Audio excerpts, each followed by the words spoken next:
अब ईरान ने पाकिस्तान की कोशिशों को झटका देते हुए साफ कह दिया है कि अमेरिका के साथ दूसरे राउंड की बातचीत के लिए किसी डेलीगेशन को नहीं भेजेंगे। ईरानी स्टेट मीडिया के मुताबिक पाकिस्तान में ईरानी डेलीगेशन की सुरक्षा को लेकर गारंटी नहीं है। साथ ही ईरान की सरकार को पाकिस्तान पर भरोसा नहीं है, जो बातचीत के लिए सबसे अहम चीज है।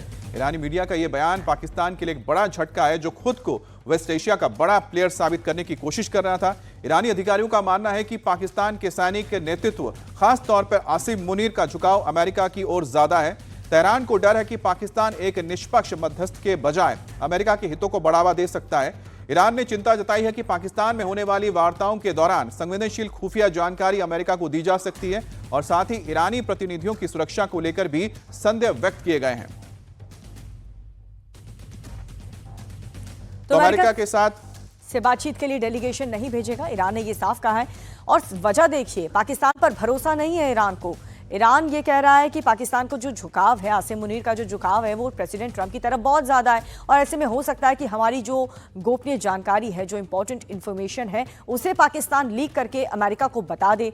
और साथ ही जो हमारे डेलीगेशंस वहाँ पर पहुँचे थे, उनकी सुरक्षा को लेकर के भी पाकिस्तान पर भरोसा ईरान नहीं कर पा रहा है। तो ये बड़ी खबर इस वक्त ईरान से निकल कर आ रही है। ईरान की ओर से मीडिया के जरिए ये संदेश दिया गया है कि ईरान को ऐसा महसूस होता है कि पाकिस्तान का जो झुकाव है वो ज्यादा अमेरिका की तरफ है, इसी वजह से उनका पाकिस्तान के ऊपर भरोसा नहीं बन पा रहा है और मध्यस्थता की भूमिका जो पाकिस्तान निभा रहा है उस पर भी ईरान को संदेह है।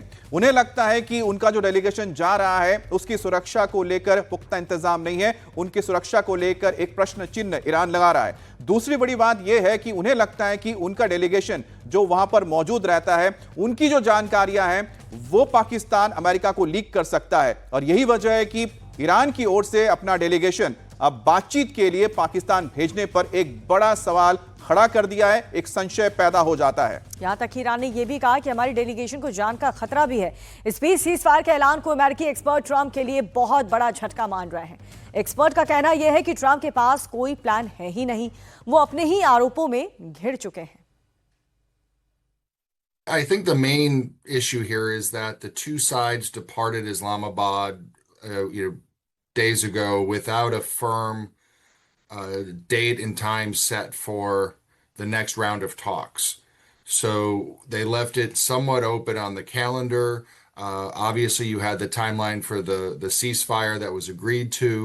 I think some of the steps taken in the interim since then, certainly with the United States now issuing a blockade of Iranian ships coming out of the Strait of Hormuz, is seen by Iran as escalatory and certainly in violation of at least the spirit of the ceasefire that was agreed to in Islamabad.